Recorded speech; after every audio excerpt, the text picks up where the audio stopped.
வணக்கம் மக்களே, மற்றும் ஒரு உதவும் கரங்கள் நிகழ்ச்சியூடாக இந்த புதிய ஆண்டில் நாங்கள் மீண்டும் எங்களுடைய உதவும் கரங்கள் நிகழ்ச்சியோடு பயணிக்க காத்து கொண்டிருக்கின்றோம்.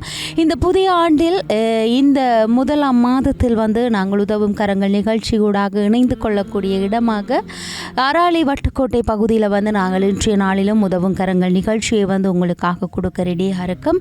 எவ்வளவுதான் காலங்கள், எவ்வளவுதான் புதிய ஆண்டுகள் புதிதாக வந்தாலும் ஏதோ ஒரு விஷயம் நம்மளை தாக்கி கொண்டிருக்கிறது. அதுதான் இந்த வறுமை. இந்த வறுமைக்குட்பட்டவர்கள், அதாவது பெண் தலைமைத்துவ குடும்பங்கள், இவ்வாறானவர்களை தெரிவு செய்து அவர்களை நாங்கள் இனம் கண்டு இவை மக்களுக்கு நாங்கள் அறிமுகப்படுத்துகின்ற வேளையில் அவர்களுடைய வாழ்வாதாரம் கொஞ்சமாவது உயர்த்தப்பட்டு கொண்டிருக்கிறது. பல வருட காலமாக இந்த நிகழ்ச்சியை நாங்கள் வழங்கி கொண்டிருக்கின்றோம். அந்த வகையில் 2025 ஆண்டும் இந்த நிகழ்ச்சியை தொகுத்து வழங்கி கொண்டிருக்கின்றேன். இன்றைய நாளிலும் அராலி வட்டுக்கோட்டை பகுதியில் இன்னும் பல குடும்பங்களை நாங்கள் சந்திக்க காத்து கொண்டிருக்கின்றோம். இன்றைய நாளிலும் ஒரு சில குடும்பங்களை சந்தித்து இந்த புதிய ஆண்டில் அவர்கள் எதை நோக்கி பயணிக்க போகிறார்கள், அவர்களுக்கு என்ன தேவைப்படுகிறது, எதன் மூலமாக அவர்களுடைய குடும்பத்தின் வறுமையை போக்கி கொஞ்சமாவது அவர்களுடைய வாழ்வாதாரத்தை நல்ல முறையில் கொண்டு போக முடியுமோ அவ்வாறான குடும்பங்களை தேர்ந்தெடுத்து அதை நாங்கள் மக்களுக்கு அறிமுகப்படுத்த காத்து கொண்டிருக்கின்றோம். அந்த வகையில் எங்களுடைய அன்பான உறவுகள் பல வருட காலமாக இந்த உதவும் கரங்கள் நிகழ்ச்சி மூலமாக உங்களுடைய ஆதரவையும் உங்களுடைய உதவிகளையும் வழங்கி கொண்டு வருகிறீர்கள். உங்களுடைய ஆதரவும் உங்களுடைய உதவிகளும் இன்னும் பல நாட்கள், இன்னும் இனிவரப்போகிற காலகட்டத்தில் இன்னும் தொடர்ச்சியாக இருக்க வேண்டும். இவ்வாறான மக்களை நாங்கள் அடையாளப்படுத்துகின்ற வேளையில் உங்களால் முடிந்த உதவிகளை எங்களுடைய அன்பான சொந்தங்கள் நீங்கள் பெற்றுக் கொடுக்க வேண்டும் என்பதுதான் என்னுடைய கருத்தாக இருக்கிறது. எவ்வளவுதான் காலங்கள் மாறினாலும், மனிதர்கள் மாறினாலும், காலநிலை மாறினாலும், வருடங்கள் ஓடினாலும் இந்த வறுமையை போக்குவது என்பது மிக கடினமாக உள்ளது. எந்த திசையில் திரும்பினாலும் ஏதோ ஒரு மனிதரை அந்த இடத்தில் சந்திக்கக்கூடிய மாதிரியாக இருக்கிறது. எனவே இன்றைய நாளிலும் இந்த இடத்துல ஒரு குடும்பத்தை உங்களுக்காக அறிமுகப்படுத்த போகின்றேன். அவர் எதன் மூலம் பாதிக்கப்பட்டிருக்கிறார், அவருடைய பிரச்சனை என்ன என்பதை நாங்கள் கேட்டறிந்து கொள்ள போகின்றோம். முழுமையாக இந்த வீடியோக்களை பாருங்கள். உங்களால் முடிந்த ஒரு வேளை உணவு கொடுத்தால் கூட அது ஒரு உதவியாகத்தான் இருக்கிறது. எனவே தொடர்ந்து எங்களுடைய நிகழ்ச்சிகளோடு இணைந்து கொள்ளுங்கள். இப்போ நாங்கள் வந்தவங்களை சந்திக்கலாம். வணக்கம் மக்களே, இன்றைய நாளிலும் ஆரம்பத்திலே நான் உங்களுக்கு கூறியிருந்தேன், எங்களுடைய உதவும் கரங்கள் இந்த புதிய ஆண்டில் எதை நோக்கி பயணிக்க போகிறது என்பது தொடர்பாக ஆரம்பத்திலே நான் கூறியிருந்தேன். இன்றைய நாளிலும் நாங்கள் ஒரு அம்மாவை சந்திக்க போகின்றோம். பரமேஸ்வரி அம்மாவோட தான் இன்றைய நாளில் நாங்கள் அவருடைய குடும்பம் எவ்வாறு காணப்படுகிறது அது தொடர்பாக பல விடயங்களை நிகழ்ச்சி வாயிலாக கதைக்க காத்து கொண்டிருக்கோம். அந்த வகையில் அம்மா ஆரம்பத்தில் கூறியிருந்த விடயத்தை நான் உங்களிடத்தில் முன்வைக்க காத்து கொண்டிருக்கிறேன். அவாக்கு அந்த நேரத்தில் 3.5 லட்சம் ரூபாய் வீட்டு திட்டம் கொடுக்கப்பெற்றது. அதன் மூலமாக வீடு கூட முழுமையாக்கப்படவில்லை. அந்த பணத்தில் எவ்வளவு தூரம் கட்ட முடியுமோ அந்த அளவுக்கு அவர்களுடைய வீட்டை கட்டியிருந்தவ. இப்போ அதில் தான் இருக்கணும். அம்மாவோட கணவரும் இறந்த நிலையில் தன்னுடைய சகோதரியோடு தான் இந்த அம்மா வாழ்க்கையில் வசித்து கொண்டு வாரா. அது மாத்திரமில்லாமல் எந்த ஒரு வேலைகளுக்கும் செல்வதில்லை. அவர்களுக்கு பொருளாதார பிரச்சனை என்பது அதிகமாகவே இருக்கிறது. ஒரு நேரம் சாப்பிடுவது என்று சொன்னாலும் அவருடைய சகோதரி வேலைக்கு சென்று வந்ததுக்கு பிற்பாடு தான் அவர்களுடைய உணவுகள் கூட சரியான முறையில் நடைபெற்று கொண்டிருக்கிறது. அது மாத்திரமில்லாமல் மழை காலத்தில் மிகவும் கஷ்டப்பட்டு கொண்டிருக்கிறார்கள். மழை காலத்தில் சமைக்க முடியாது, வீட்டுக்குள் இருக்க முடியாது. அந்த அளவில் ஒழுக்கின் காரணமாக அவர்கள் அவ்வாறான சிரமங்களை எதிர்நோக்கி கொண்டிருக்கிறார். பக்கத்தில் இருக்கிற பரமேஸ்வரி அம்மா, நாங்கள் அவாவோட தான் இன்றைய நாளில் கதைக்க போகிறோம். அவக்குலாம் அப்படியான விஷயங்கள் இருக்கிறது, இதை நோக்கி அவர்களுடைய வாழ்க்கையை கடந்து சென்று கொண்டிருக்கிறது என்று சொல்லி. வணக்கம் அம்மா. வணக்கம். வணக்கம். இன்றைக்கு இந்த வட்டுக்கோட்டை அராலி பகுதியில் உங்களை நாங்கள் சந்திச்சிருக்கிறோம். சரி, உங்களை பற்றின ஒரு அறிமுகத்தை சொல்லுங்கள். உங்களோட வீட்டை யார் எல்லாம் இருக்கிறாங்க, நீங்கள் எங்களுடைய அப்பா 75 வயது.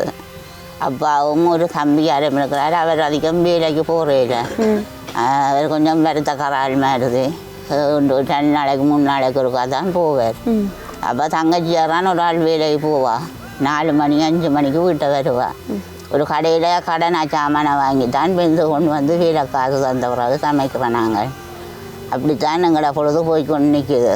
அப்போ மனுஷங்காரனும் இப்போ சேர்த்து 2 வரியம் ஆகுது. ஒரு உதவியும் ஒரு தரம் செய்கிறேன் இல்லைங்க. அப்போ நீங்கள் உழைச்சி சாப்பிடுகளானே உங்களுக்கு கல்வீடு கிடக்குது அன்னு சொல்லி கொண்டு இருக்கணும். கல்வீடான்னு சொன்னாங்க நிலைமையெல்லாம் ஊறுது. ராவில படுக்கிறாது. இந்த ஈரத்திலான் அதுவும் சீலை விடுத்துட்டு தான் படுக்கிற பேக்கும் மழையிலேங்க வேண்டாம்.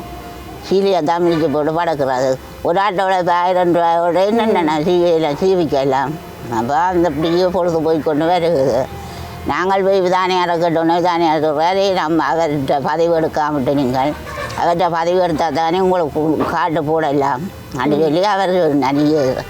அப்போ அவர் சொன்ன போல் நான் அப்பாவுடைய தான் பிரிந்துட்டு இருக்கிறேன்.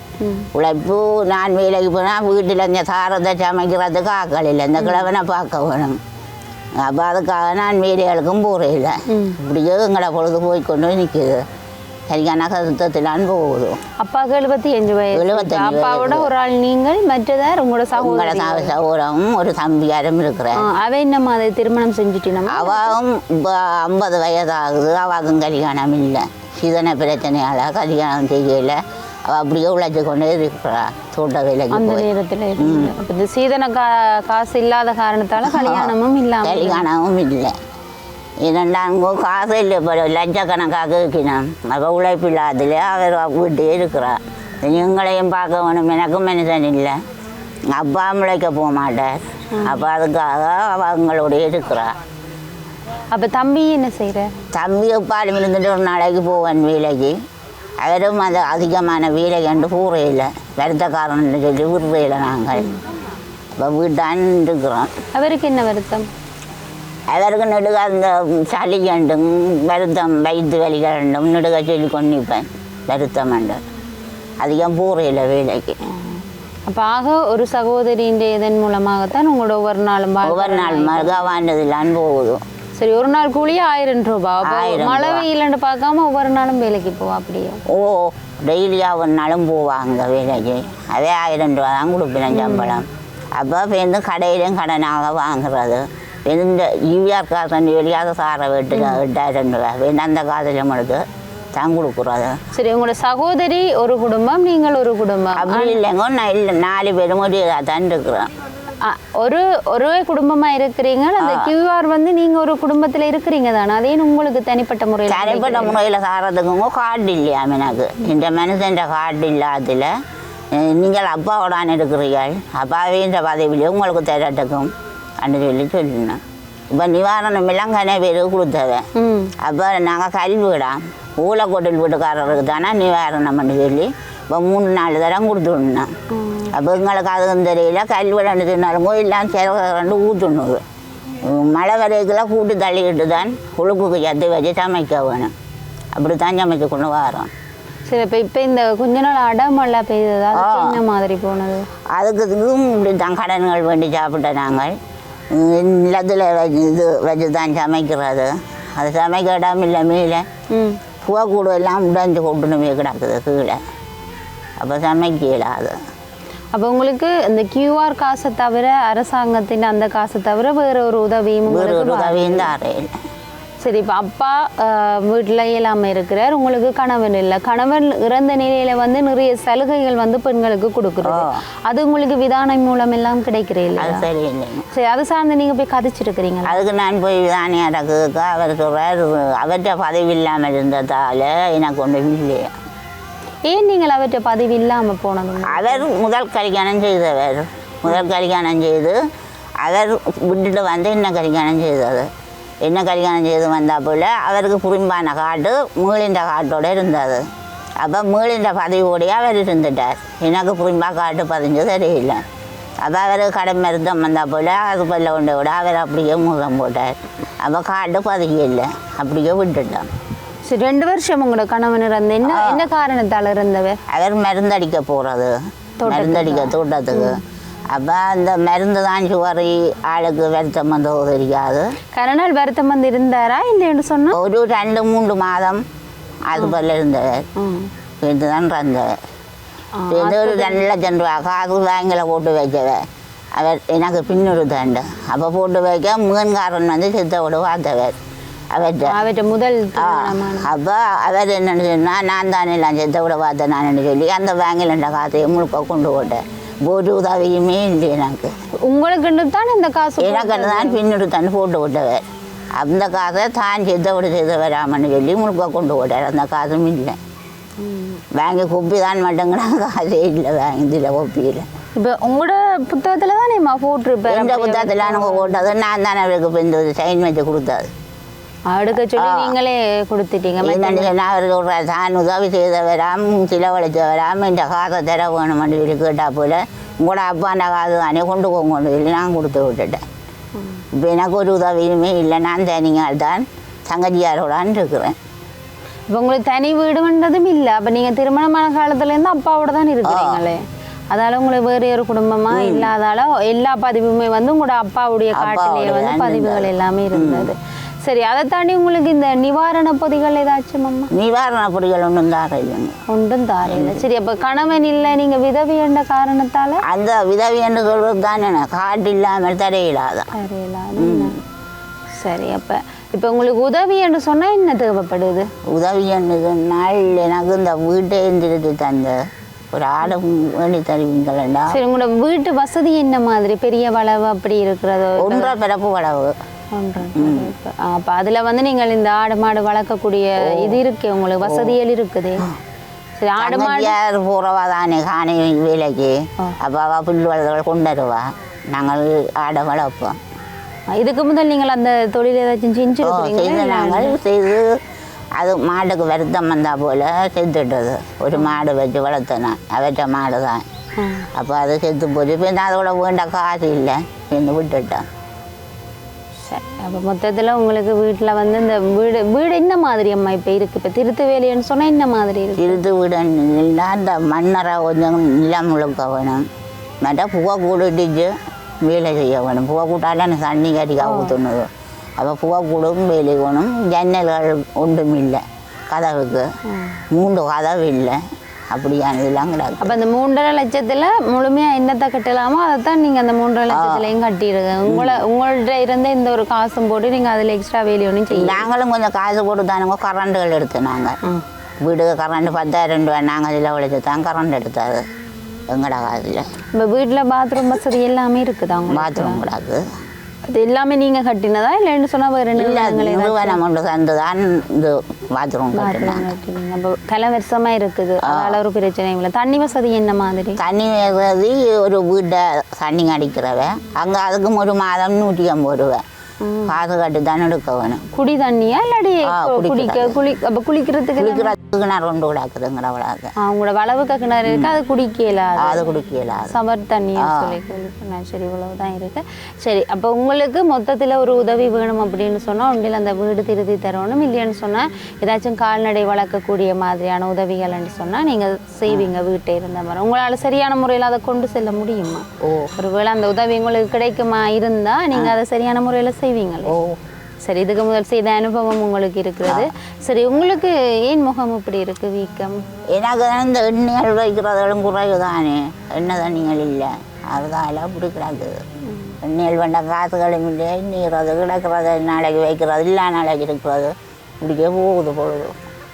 சரி, அப்போ அப்பா ஒரு ஆள் இருக்கிறதால தான் நீங்கள் வேலைக்கு போகலாமே இருக்கு, அப்படித்தானே ஒரு காரணம்? அவர் வயது நாள் தானே, அவரை சமைக்கணும், கொள்ளணும், சாப்பாடு கொடுக்கணும். அதுக்காக அவரை விட்டுட்டு என்ன போகிறது?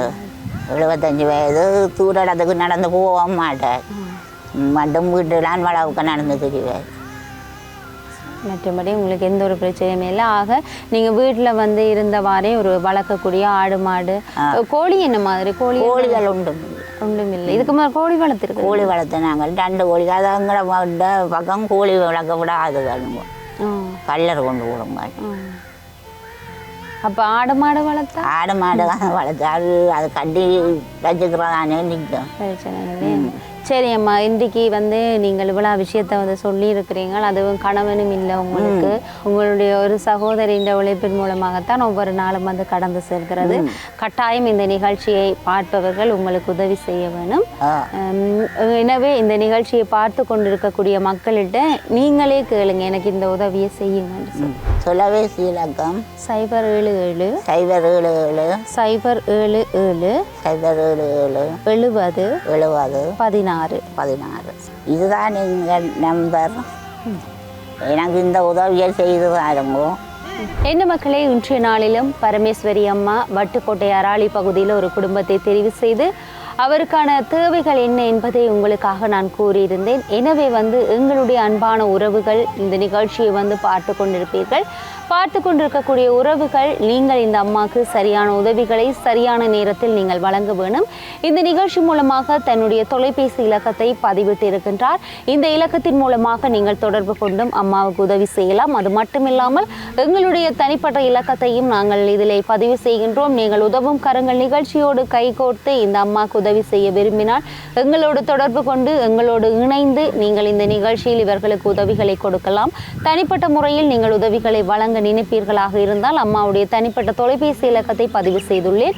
அதன் மூலமாக நீங்கள் அழைப்பினை மேற்கொண்டு அவருக்கான உதவியை செய்து கொடுக்க வேண்டும் என்பதையும் கூறிக்கொண்டு 1.5 பரப்பு காணியில் இருக்கிறா ஒரு காலகட்டத்தில் 3.5 லட்சம் ரூபாய் பெறுமதியான ஒரு வீட்டு திட்டத்தை அரசாங்கம் கொடுத்திருந்தது. அதன் மூலமாக கட்டிய வீட்டில் தான் அம்மா இருக்கிறா. அது மாத்திரமில்லாமல் அம்மாவுடைய கணவன் இறந்த நிலையில் 2 வருடம் ஆகிறது. தன்னுடைய ஒரு சகோதரியுடைய உழைப்பின் மூலமாகத்தான் தானும் தன்னுடைய அப்பா மற்றும் சகோதரி இன்னொரு தம்பியோடு ஒரு வீட்டில் வசித்து வருகின்றனர். அரசாங்க ரீதியில் எந்த ஒரு கொடுப்பனவுமே இல்லாத பட்சத்தில் ஒரு நாள் கூலியில் தங்களுடைய ஒவ்வொரு நாட்களையும் கொண்டு சென்று கொண்டிருக்கிறார்கள். ஆடு மாடு வளர்க்கக்கூடிய இடவசதி இருக்கிறது, எனக்கு ஏற்கனவே அது வளர்த்தும் பழக்கம் என்று சொல்லியிருக்கிறார். நீங்கள் ஒரு உதவியை செய்ய விரும்பினீர்களாக இருந்தால் ஒரு வேளை அவர்களுடைய அந்த வீடு திருத்துவதற்கும் மற்றும் அவர்கள் இந்த கால்நடைகளை வீட்டில் வளர்ப்பதற்கு நீங்கள் அதற்கான உதவிகளை எங்களுடைய சொந்தங்கள் பெற்றுக் கொடுக்க வேண்டும். புலம்பெயர் தேசத்தில் இருக்கக்கூடிய அநேகமான உறவுகள் கூட நீங்கள் பல உதவிகளை கொடுத்து கொண்டு வாரீர்கள். இந்த வீடியோவின் மூலமாகவும் நீங்கள் இந்த தாயாருக்கு உதவி செய்ய விரும்பினால் அவரோடு இணைந்து நீங்கள் உதவியை கொடுக்க வேண்டும் என்பதையும் கூறிக்கொண்டு இறுதி வரைக்கும் இந்த நிகழ்ச்சியை நீங்கள் பாருங்கள். பார்த்து இவர்களுக்கு உதவி செய்ய வேண்டும் என்று சொல்லி உங்களுடைய மனம் கூறினால் நீங்கள் கட்டாயம் இவருக்கு உதவி செய்ய வேண்டும் என்பதையும் கூறிக்கொண்டு இன்றைய நாளிலும் உதவும் கரங்கள் நிகழ்ச்சியூடாக அராலி வட்டுக்கோட்டை பகுதியில் ஒரு குடும்பத்தை உங்களுக்காக அறிமுகப்படுத்திய மன திருப்தியோடு அடுத்த வாரம் இன்னொரு நிகழ்ச்சி வாயிலாக உங்கள் அனைவரையும் சந்திக்கும் வரையில் உங்களிடத்திலிருந்து விடைபெற்று செல்லும் நான் ஈஸ்வரன் சுரேகா. நன்றி, வணக்கம்.